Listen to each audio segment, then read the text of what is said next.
The building you're sitting in right now, or the last office, hospital, or school you walked through, has a brain. It was making decisions the whole time you were there.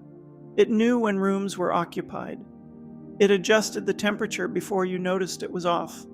It was monitoring the air quality in every zone, and it did all of that without a single person lifting a finger. That system is called a building automation system. And most people who walk through those buildings every day, and even some of the folks maintaining them, have never had it explained to them from scratch, until now. Hey, I'm Alana. I've spent 36 years in industrial automation, Scada, and controls. And this channel is about making this stuff actually accessible to the people who work with it every day. Today we're kicking off a brand new series, and we're starting right at the beginning. By the end of this video, you're going to know exactly what a BAS is, how it's structured, what it controls, and what all those confusing acronyms mean. Once you've got this picture in your head, you'll never walk into a building and see it the same way again. Okay, so what is a BAS? Here's the simplest way I can put it. A BAS is the brain of a building.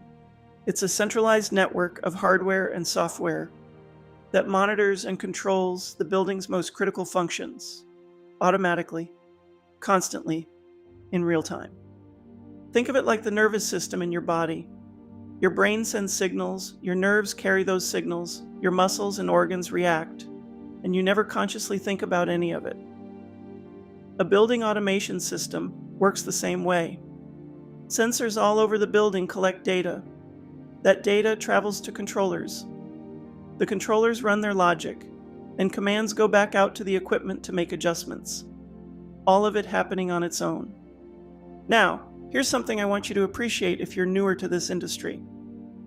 This technology didn't just appear overnight. Early in my career, a lot of buildings were still running on pneumatic controls, compressed air and mechanical logic moving dampers and valves. No digital signals, no remote monitoring. You still run into them today, especially during retrofits. So when I talk about what a modern BAS can do, I want you to understand just how far we've come. And I want you to understand the scale of this. There are commercial towers in major cities running over 100,000 individual sensor points. 100,000. Window shades that glide into position the moment a room is occupied. Daylight sensors that adjust the exact color of the lights in an open office, automatically, no human involved. Ventilation systems that ramp up the moment they detect a room filling with people. All of that, invisible. Automatic. That's a BAS. So what does it actually control? 4 big ones. Number 1 is HVAC. Heating, ventilation, and air conditioning. This is the big one, the largest energy consumer in any building, and where it has the most impact. When does it run? How hard does it run? Where does conditioned air go? The BAS manages all of it. Number 2 is lighting, automatically dimming or switching off lights based on occupancy or available daylight. Sounds simple, but across a large facility over a full year, those savings add up fast. Control area number 3 is security and access control. Door locks, card readers, surveillance cameras, and a BAS can tie all of these areas in so every system communicates together. And control area number 4 is fire and life safety. This includes the use of smoke detectors, sprinklers, and emergency ventilation systems. Because of strict life safety codes, the fire alarm system is almost always a standalone, certified system that must function even if the BAS fails. The BAS simply monitors the fire panel and coordinates the secondary responses, like smoke purge, elevator recall, and door releases, to ensure the building reacts as a single unit during an emergency. Now, not every BAS does all 4 of those. Some focus mainly on HVAC and lighting. It depends on the building, the owner, and the system integrator. But that's the scope of what we're talking about. Alright, here's where I know people get tripped up. And honestly, I've seen experienced technicians get turned around on this, the acronyms. Because if you Google building automation for more than 5 minutes, you're going to run into BAS, BMS, DDC, EMS, BICS, and you're going to think, What on earth is the difference between all these things? So let me just sort this out for you right now. BAS, Building Automation System. That's our umbrella term. The whole integrated system. That's what we're talking about today. BMS, Building Management System. In day-to-day field conversations, BAS and BMS get used interchangeably, and that's fine. But if you want to get technical about it, the BMS is the broader management framework for the building overall, and the BAS is actually the autonomous autopilot running at the equipment level, doing the specific granular work of regulating HVAC, lighting, and access without anyone having to intervene. Think of BMS as the whole picture, BAS as the hands-free engine underneath it. Either way, in the field, you'll hear both terms, so don't lose sleep over it. DDC, Direct Digital Control. This one's different and worth knowing. DDC doesn't refer to the whole system. It refers specifically to the controllers, the technology doing the actual control work, the correct way to use it. Our BAS uses DDC controllers. It's the how behind the control, not the system itself. EMS, Energy Management System. Sometimes this is its own standalone system focused on tracking and optimizing energy use. Sometimes it's just a feature layer built right into your BAS. Either way, it's about energy monitoring and management. Bottom line, BAS and BMS, same thing in most conversations, don't stress it. DDC, that's the controllers specifically. EMS, energy focus. Write that down and you'll hold your own in any conversation in this industry. Okay, here's the part I really want you to hold on to. How a BAS is actually structured, because this is going to come up over and over again in your work. And once you've got this picture in your head, so much else starts to make sense. A BAS is organized into 3 layers. The bottom layer is the field level. This is where all your physical devices live, out in the building, on the equipment. Sensors are your eyes and ears. And there's a lot more happening here than just temperature. You've got CO2 sensors. And these matter more than most people realize. When CO2 levels climb too high in a space, you get what's called sick building syndrome, headaches, fatigue, people feeling lousy and not knowing why. The BAS detects that rising CO2 and automatically pulls in fresh air before it ever becomes a problem occupants notice. You've got humidity sensors, keeping moisture in that 40 to 50% sweet spot. Too low and you get static and dry air issues.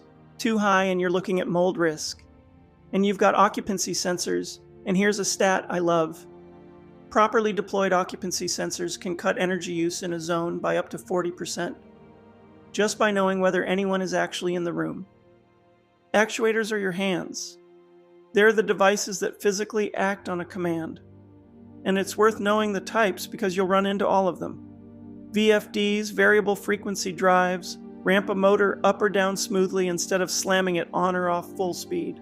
Way better for the equipment, way more energy efficient. Valve actuators modulate hot or chilled water flow with precision. And damper actuators open or close air flaps. In normal operation, they're managing airflow. In a fire event, they're sealing off smoke pathways to protect escape routes. They don't think. They just act when they're told. The middle layer is the control level. This is the real brain, your DDC controllers. Here's what they do. They take in data from all those field sensors, run their control logic, and send commands back out to the actuators. Constantly. Automatically. Here's a concrete example. A CO2 sensor in your conference room reads 800 parts per million. The system's set point is 500. The controller sees that gap, checks its programming, and opens the fresh air damper to bring in outside air. Done. No one called anyone. No one lifted a finger. That's the loop. Sense, process, act, running constantly. In buildings all over the world right now. Here's something really important about controllers. They're independent. Even if the top layer, the management software, goes offline, your controllers keep running. They keep doing their job. That's critical in hospitals, data centers, any facility where you simply cannot have an interruption. The top layer is the management level. This is your operator workstation. your software interface, your dashboard. This is where a facilities manager or building operator sits down and sees the whole picture. From here, you can see every piece of equipment in the building, what's running, what's not, what's in alarm. You can pull up historical trends. Why did Zone 3 overheat on Tuesday afternoon? You can review energy data. You can adjust set points, modify schedules, investigate alarms. This layer also sits on the network, which means remote access. A facilities manager can log in from anywhere and see exactly what's happening in real time. 3 layers: field, control, management.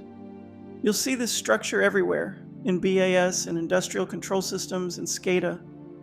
It's one of those fundamentals that just keeps showing up. Burn it into your brain. All right, here's the so what. Why does any of this matter? Look, I've heard this before. My building ran fine for 30 years without a BAS. Why do I need one now? And I get it, I really do. But here's the reality. Buildings account for 42% of all energy produced worldwide. 42%. And here's the kicker. Inefficient automation wastes roughly half of that. Half.